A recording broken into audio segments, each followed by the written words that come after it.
Hello student, आज हम आपको गृह विज्ञान विषय में प्रथम पत्र पारिवारिक संसाधन प्रबंध फैमिली रिसोर्स मैनेजमेंट में आज आपको हम गृह प्रबंध के बारे में अध्ययन कराएंगे। गृह प्रबंध यानी होम मैनेजमेंट, घर का प्रबंधन कैसे करते हैं, चाहे अमीर हो या गरीब हो। प्रत्येक व्यक्ति अपने घर को अपने विचार पूर्वक सुव्यवस्थित करता है।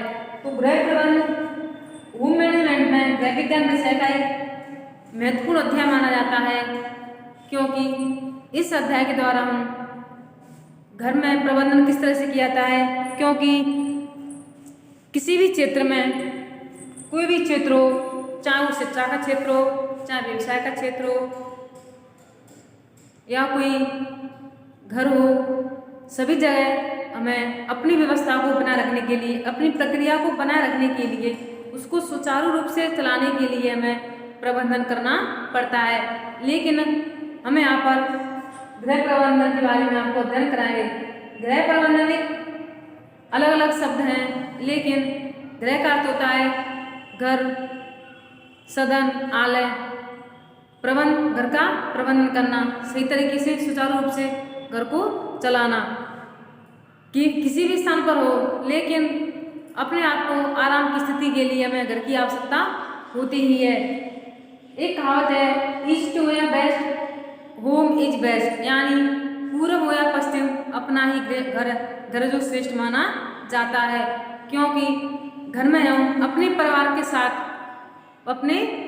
साथ सहयोग, प्रेम की भावना से, सौहार्द की भावना से, परिवार के प्रत्येक सदस्यों के साथ संवेगात्मक एवं भावनात्मक लगाव होता है तथा परिवार के सभी सदस्य मिलजुल कर घर में रहते हैं, जिससे परिवार के सदस्यों के मध्य एक सामाजिकता का गुण पाया जाता है। यही आपका गृह प्रबंध कहलाता है। तो गृह प्रबंध एक संयुक्त शब्द है, जिसमें गृह और प्रबंध को दोनों को अलग अलग रखकर हम बात कर सकते हैं। व्यक्ति का विकास, जो व्यक्ति है, कोई भी व्यक्ति हो, चाहे बालक हो, चाहे बड़ा व्यक्ति हो, चाहे बूढ़ा व्यक्ति हो, लेकिन व्यक्ति का विकास उसके परिवार में ही होता है। क्योंकि परिवार में उसके माता पिता, अन्य सदस्य होते हैं, उन परिवारों के साथ रहकर वह संस्कृति, समाज के बारे में, नए नियम कानूनों के बारे में सीखता है। एक सुसंस्कृति परिवार से ही सभ्य समाज का निर्माण होता है। परिवार में भी व्यक्ति संपूर्ण गुणों का विकास होता है। परिवार में रहकर ही प्रत्येक व्यक्ति के अंदर एक सामान्य गुणों का विकास होता है। इसी गुणों के आधार पर अपने विचारों को, अपने जीवन मूल्यों के आधार पर, नैतिक मूल्यों के आधार पर परिवार में रहता है। इसी प्रकार बालक जो भी कुछ सीखता है अपने परिवार में रहकर सीखता है। जैसे ही उसकी माँ उसको अच्छा आचरण सिखाती है, वैसा ही आचरण, वैसा ही व्यवहार वह अन्य परिवार के सदस्यों के साथ करता है। तो ये तो एक घर के बारे में एक सामान्य जानकारी हो गई। लेकिन आर्थिक स्थिति के अनुसार, आर्थिक स्थिति चाहे कैसी भी हो, हमें अपने घर को सुव्यवस्थित रखना चाहिए। घर छोटा हो या चाहे बड़ा, घर को व्यवस्थित करना गृहिणी के साथ साथ पूरे परिवार की एक जिम्मेदारी होती है। इसका उत्तरदायित्व परिवार के सभी सदस्य मिलकर करना चाहिए। घर में सभी सदस्य प्रेम, करुणा, सौहार्द, सहानुभूति, एकता, संगठन, उचित व्यवस्था एवं समन्वय के साथ मिलजुल कर आपस में रहते हैं। जो घर तो एक सामान्य शब्द हो गया, जो प्रबंध है हमारा, ये एक व्यापक शब्द है। व्यापक यानी बहुत बड़ा। प्रबंध का अर्थ हम किसी भी क्षेत्र से ले सकते हैं, जिसका उपयोग व्यवसाय में भी कर सकते हैं, औद्योगिक क्षेत्र में भी कर सकते हैं, तथा परिवार के सभी सदस्य मिलकर एक अच्छा प्रबंध बनाकर परिवार को आगे की ओर बढ़ाते चले जाते हैं। जो प्रबंध है एक विज्ञान का भी रूप है, क्योंकि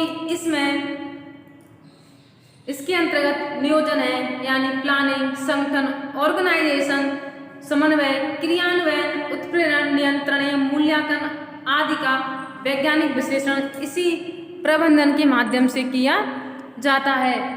तो जो प्रबंध है ये आपका व्यापक विषय है। इसे किसी भी क्षेत्र में, किसी भी विभाग में हम प्रबंध के द्वारा ही किसी भी कार्य को हम सुव्यवस्थित रूप से समय पर कर सकते हैं। चाहे साधन कैसे भी हो, हम कम साधनों में भी अच्छा प्रबंध करके व्यक्ति को वस्तु को हम उपयोगी बना सकते हैं। इस प्रकार जो प्रबंध एक प्रक्रिया है जिसके द्वारा प्रबंधक होता है जो विधि पूर्वक समन्वित रूप से सहयोगपूर्ण से वह अपने विचारों के माध्यम से एक अच्छा प्रबंधन कर संगठनों का सृजन कर नए गुणों का विकास कर सकता है। तो यह आपका प्रबंधन के बारे में सामान्य जानकारी थी। अब आपको गृह प्रबंधन की कुछ परिभाषाएं, कुछ वैज्ञानिकों ने परिभाषाएं दी हैं। पहली परिभाषा है आपकी निकेल एवं डॉर्सी के अनुसार। निकेल एवं डॉर्सी गृह प्रबंधन के बारे में क्या परिभाषा देते हैं? प्रबंध एक योजनाबद्ध क्रिया है। किसी भी कार्य को करो एक योजना, एक प्लानिंग बनानी पड़ती है। चाहे आप अध्ययन करो, अध्ययन के तहत कौन सा विषय हमें कब पढ़ना है, कौन सी कालांश कब लेनी है तथा कितने समय में हमें यह अध्याय पढ़ना है। तो किसी भी क्षेत्र में जाओ आपको प्रबंध को एक योजना या नियोजन उनका करना ही पड़ता है। तो प्रबंध एक योजनाबद्ध क्रिया है। कैसी प्रक्रिया है? योजनाबद्ध क्रिया है जिसको इच्छित अंत को प्राप्त करने के लिए निर्देशित करती है। कहने का तात्पर्य है जो अंतिम लक्ष्य हम प्राप्त कर सकते हैं वो एक अच्छे प्रबंधन से ही कर सकते हैं। नेक्स्ट परिभाषा है आपकी ग्रॉस एवं कैंडल के अनुसार। ग्रॉस एवं कैंडल गृह प्रबंधन की क्या परिभाषा बताते हैं? गृह व्यवस्था एक मानसिक प्रक्रिया है, मेंटल प्रोसेस। जो एक शब्द है यहाँ पर मेंटल प्रोसेस जो ग्रॉस एवं कैंडल बताते हैं। तो मेंटल प्रोसेस क्या कह सकते हैं? जब हम घर के सभी सदस्य मिलकर अपनी सोच समझ एवं बुद्धिमान से ही घर का प्रबंध कर सकता है। घर का प्रबंध कौन करता है? जो व्यक्ति बुद्धिमान होता है, चातुर्य होता है, उसमें कौशल की भावना होती है, सृजनात्मकता का गुण पाया जाता है, वही व्यक्ति एक अच्छा प्रबंध कर सकता है। किसी भी क्षेत्र में जाओ जो प्रबंधन होता है, जो मैनेजर होता है, उसमें एक अलग क्वालिटी होती है, उसकी अलग गुणवत्ता की क्षमता पाई जाती है। तो गृह व्यवस्था एक मानसिक प्रक्रिया है, यानी घर की व्यवस्था वही व्यक्ति कर सकता है जो मानसिक रूप से स्वस्थ हो, संगठनात्मक हो। तो गृह प्रबंधन एक मानसिक प्रक्रिया है जिसमें पारिवारिक साधनों का उपयोग, जो परिवार के साधन होते हैं उनका उपयोग करके आयोजन, नियंत्रण एवं मूल्यांकन, उसको आयोजन कर सकता है, उसकी प्लानिंग भी कर सकता है, नियंत्रण उसका कंट्रोल भी कर सकता है। इन सभी चरणों के माध्यम से जो अंतिम चरण होता है मूल्यांकन, एवोल्यूशन, लेकिन परिवार के साधनों का उपयोग करके उसका आयोजन, नियंत्रण एवं मूल्यांकन के द्वारा पारिवारिक लक्ष्यों की प्राप्ति की जाती है। जैसे कि किसी क्षेत्र में अपव्यय अधिक हुआ है, कोई प्लानिंग की है, कोई फंक्शन हुआ है, कोई प्रोग्राम हुआ है, उसमें कितना खर्चा हुआ, इसका आयोजन किस तरह करना है, उसके बावजूद किनके स्थान में इसका नियंत्रण करना है, खर्चे को हमें कहाँ पर रोकना है, मूल्यांकन, सभी प्रक्रिया का एक मूल्यांकन किया जाता है। किसी भी क्षेत्र में देखो, शिक्षा का क्षेत्र हो या कोई भी क्षेत्र हो, अंत में उसका मूल्यांकन किया जाता है कि इसका अंतिम परिणाम क्या है। मूल्यांकन के माध्यम से ही उसकी हम सही जांच परख कर सकते हैं। तो ग्रॉस एवं कैंडल ने गृह व्यवस्था में आयोजन, नियंत्रण एवं मूल्यांकन के द्वारा पारिवारिक लक्ष्यों की प्राप्ति की जा सकती है। अतः हम कह सकते हैं जो प्रबंध है एक प्रशासनात्मक पक्ष है। कैसा पक्ष है? इसमें जो प्रशासन के माध्यम से ही इसका हम प्रबंध कर सकते हैं। यह परिवार की सफलता के लिए एक परम आवश्यक माना जाता है। एक परिवार को सफलता तभी मिलती है जब उसका जो प्रबंधक है, घर को प्रबंध करने वाला चातुर्य अच्छे गुणों वाला हो सकता है। इसलिए जो गृह प्रबंधन एक प्रशासनात्मक गुण है जो परिवार के सदस्यों के लिए आवश्यक माना गया है। इसलिए हम अपने दैनिक जीवन में गृह प्रबंध का प्रयोग किसी भी क्षेत्र में कर सकते हैं। गृह प्रबंध सभी क्षेत्रों में पाया जाता है जिसका प्रभाव लंबे समय तक हमें दिखाई दे सकता है।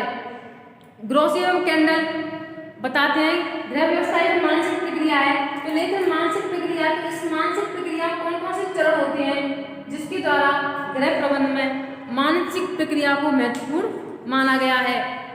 जैसे कि आयोजन है, मूल्यांकन है, धन है, शक्ति है, समय है, आपका भौतिक वस्तु है, अभिरुचि है, योग्यता है, कौशल, ज्ञान, मूल्यांकन। इन सभी तत्वों को हम साथ में लेकर चलते हैं तभी गृह व्यवस्था की मानसिक प्रक्रिया है सुचारू रूप से चल सकती है। इसका महत्व हमारे समाज में दिखाई देता है तथा घर प्रबंध का हम अच्छी तरह से कर सकते हैं, जिसमें आयोजन, मूल्यांकन, विश्लेषण, अभिरुचि, इसमें प्रत्येक सदस्य की अभिरुचि का भी ध्यान रखा जाता है, किसको क्या पसंद है, उस शक्ति का भी ध्यान रखा जाता है, इसमें समय का भी ध्यान रखा जाता है। तभी मिलकर एक मानसिक प्रक्रिया का विकास होता है जिससे पारिवारिक लक्ष्यों की प्राप्ति होती है। गृह प्रबंध, संगठन, मूल्यांकन, इन प्रक्रियाओं को साथ में लेकर पारिवारिक साधनों की प्राप्ति करके पारिवारिक लक्ष्यों को प्राप्त कर सकते हैं। कहने का तात्पर्य यह है कि गृह प्रबंध की तुलना एक बांध से की जा सकती है। जिस तरह से हम बांध से एक शहर को दूसरे शहर से जोड़ते हैं, एक नगर को दूसरे नगर से जोड़ते हैं, उसी प्रकार गृह प्रबंध से हम एक अच्छे संगठन को जोड़ सकते हैं। तो गृह प्रबंध की प्रक्रियाएं एक बांध के द्वारा भी की जा सकती है। अब है आपका गृह प्रबंध की विशेषताएं। प्रबंध की कौन कौन सी विशेषताएं होती हैं, इन विशेषताओं के आधार पर हम गृह प्रबंध के बारे में आपको बताएंगे। तो गृह प्रबंध की विशेषता में पहला है प्रबंध एक कला है, यानी आर्ट। आर्ट कला का अर्थ होता है सौंदर्य, चातुर्यपन, यानी प्रबंध एक कला है, कला का अर्थ होता है सौंदर्य, चातुर्य, अपना विवेक। किसी भी कार्य को करने के लिए एक कला होती है, चाहे वो अध्ययन की कला हो, मूर्ति बनाता है जो मूर्तिकार होता है उसमें मूर्तियों बनाने की नई नई कला होती है, कोई पेंटर होता है, कोई चित्रकार होता है, वो अपनी कला के माध्यम से, अपनी कल्पना के माध्यम से उस चीज को विभोर एवं आनंद से भर देता है। उसी प्रकार प्रबंध में कला के माध्यम से हम घर की व्यवस्था को, गृह व्यवस्था को हम अपने मानसिक आधार पर आनंदित होकर गृह प्रबंध कर सकते हैं। इसी कारण इसको हम कला भी कह सकते हैं। इसमें अनुकूल परिस्थितियों में भी खुशनुमा रहकर व्यक्ति गृह प्रबंध कर सकता है। अब आपका प्रबंध एक विज्ञान है, प्रबंध एक विज्ञान है, मैनेजमेंट ऑफ साइंस। अब इसको कला के साथ साथ विज्ञान का भी नाम दिया गया है। आपको बताया था जो प्रेस कैंडल की जो परिभाषा थी, जिसमें आपके आयोजन, नियंत्रण एवं मूल्यांकन के द्वारा जो पारिवारिक लक्ष्यों की प्राप्ति की जाती है, तो इसमें प्रबंध में कला के साथ साथ विज्ञान भी है। जैसे इसके अंतर्गत नियोजन है, संगठन है, क्रियान्वयन है, मूल्यांकन है, इन सभी को साथ में लेकर इनका वैज्ञानिक विश्लेषण किया जाता है तथा नए सिद्धांत, नियम, कानूनों का विकास किया जाता है तथा सभी जगह में, सभी स्थान पर एक समान रूप से इसको लागू किया जाता है। इसलिए इसको विज्ञान का रूप दिया गया है। नेक्स्ट आपका प्रबंध एक विशिष्ट प्रक्रिया है। जो मैनेजमेंट है वो आपकी एक विशिष्ट प्रक्रिया, यानी सामान्य के साथ साथ इस विशिष्टता को भी महत्व दिया गया है, क्योंकि इस प्रक्रिया को चलाने के लिए, संपादन के लिए एक अच्छे प्रबंधक की आवश्यकता होती है तथा कम समय में अधिकतम लक्ष्यों की प्राप्ति कर सकता है। प्रबंध एक सामाजिक प्रक्रिया है, क्योंकि मनुष्य क्या है, मनुष्य एक सामाजिक प्राणी है, वह समाज में रहकर अपने गुणों का विकास करता है। उसी प्रकार गृह प्रबंध में व्यक्ति को सामाजिकता होना चाहिए तथा परिवार के प्रत्येक सदस्यों के अंदर सामाजिक गुणों का, नैतिक गुणों का विकास करना चाहिए, ताकि परिवार के सभी सदस्य संस्कारवान तथा अपनी नई पीढ़ी में नए गुणों का विकास कर सकें। नेक्स्ट है आपका प्रबंध एक सार्वभौमिक प्रक्रिया, यूनिवर्सल प्रोसेस। जो प्रबंध की प्रक्रिया है एक सार्वभौमिक प्रक्रिया, यानी यह सभी स्थान पर, सभी जगह पर लागू होती है तथा इसे हम किसी भी क्षेत्र में प्रयोग कर सकते हैं। जैसे कि कोई संस्था है, कोई देश है, उसके देश को चलाने के लिए, उसके मैनेजमेंट को सुचारू रूप से चलाने के लिए हमें प्रबंधन की आवश्यकता होती है। तो प्रबंध विस्तृत प्रक्रिया के साथ साथ सार्वभौमिक प्रक्रिया भी है। प्रबंध एक अदृश्य कौशल भी होता है, प्रबंध एक पेशा भी होता है। जो प्रबंध की आवश्यकता है प्रत्येक स्तरों पर भी होती है, कोई भी स्तर हो, कोई भी क्षेत्र हो, सभी जगह प्रबंध की आवश्यकता होती है। प्रबंध है जो पूर्व निर्धारित लक्ष्यों पर कार्यरत होता है। जब हमारे लक्ष्य पहले से निर्धारित होते हैं, वहाँ पर जो प्रबंधन की प्रक्रिया है एक सुचारू रूप से कर सकते हैं। किसी भी क्षेत्र जैसे कि भोजन परोसना है तथा कई क्षेत्रों में परिवार को बना रखना है, गृह कार्यों में कुशलता पूर्वक संपन्न करने के लिए, पारिवारिक वातावरण को स्वच्छ बनाए रखने के लिए हम गृह प्रबंध कर सकते हैं।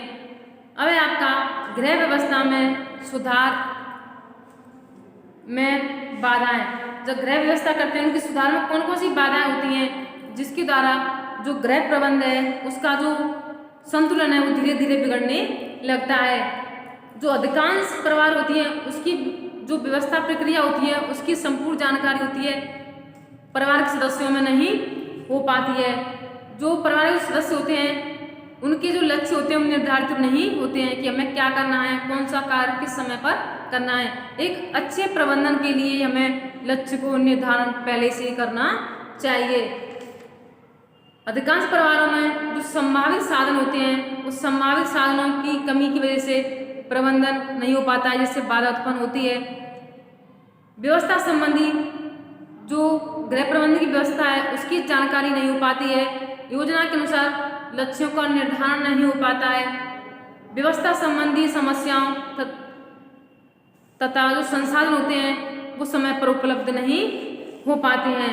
तो ये आपकी गृह प्रबंधन के बारे में विशेषताएं थी जिनके बारे में हमने आपको अध्ययन कराया है। तो गृह प्रबंधन में ये योजनाबद्ध प्रक्रिया के साथ साथ एक प्रशासनात्मक पक्ष भी होता है जो परिवार के सदस्य के लिए परम आवश्यक माना गया है।